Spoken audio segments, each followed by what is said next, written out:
Hey, what's up, everybody? Tuesday morning devotional once again. We're talking about mercy stories and the way that God's mercy shows up in our life. Remember, James chapter 2, mercy triumphs over judgment. It's not a close race. Mercy beats judgment all the time, every single time. I think it's a beautiful statement. And so we're just talking about different ways that this plays itself out in our lives, in our world, in the Bible. And I want to talk about kind of a famous verse today that talks about mercy. And it's in Lamentations. You may know a little bit about Lamentations. It's lamentation means like weeping or crying, or maybe more pessimistically like whining or something like that. It's confessing. It's putting into words what our hearts are feeling when we're sad. And specifically with Lamentations, it's about the fall and destruction of Jerusalem, that holy city that the Jewish people, it was just unthinkable to them that it could be ransacked and destroyed the way it was. And they're weeping and they're crying and they're putting into words in this beautiful but difficult poem these thoughts. And I actually want to share a couple of maybe the most positive verses from all of Lamentations. It's only a few chapters long. You can read it in one sitting, and you should probably do that. But here, towards the end of chapter 3, we see, Lamentations says these famous words. Lamentations 3:22 and 23. It says, "The steadfast love of the Lord never ceases.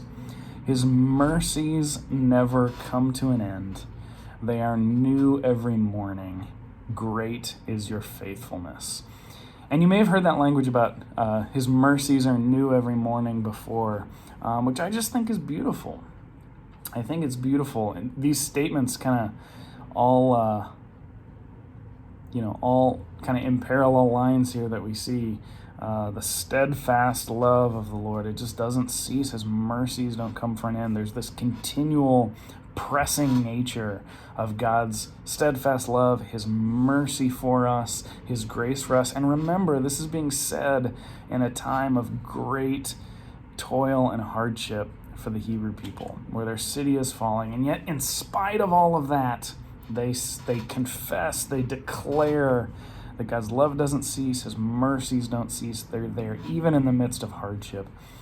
Man, that is like PhD level faith, isn't it? In the midst of really, really tough stuff, we just resign ourselves again and again to God's steadfast love and his mercies that are continually new. It's not like, these mercies that are reused every day and they get old and tarnished and worn out. No, they're brand new every single day. I think that's just a really interesting image. Guys, in July of 2020, we are, in America, we're sitting in the midst of a global pandemic that's really hitting America really hard right now. We're doing poorly as a nation of containing this.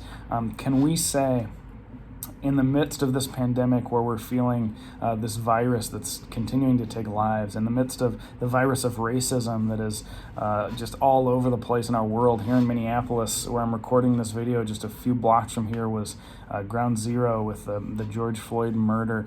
We feel the injustice. We feel the virus of racism. We feel just so much toil. There's so much bad news right now, isn't there? Can we declare in times like that the steadfast love of the Lord never ceases, that his mercies never come to an end? They're new every morning. Great is your faithfulness, O God. Let that be our prayer. Let that be the cry of our heart. And let that move us to live differently. If God is so merciful and patient and loving for us, can we muster it up to give a little bit of that out to our neighbors? So that's the challenge. That's the mercy stories for us today, friends. Be blessed. Go forward. Check out holylandventures.net and see the stuff we got going on there. Would love for you to come to Israel with me in 2021. God bless.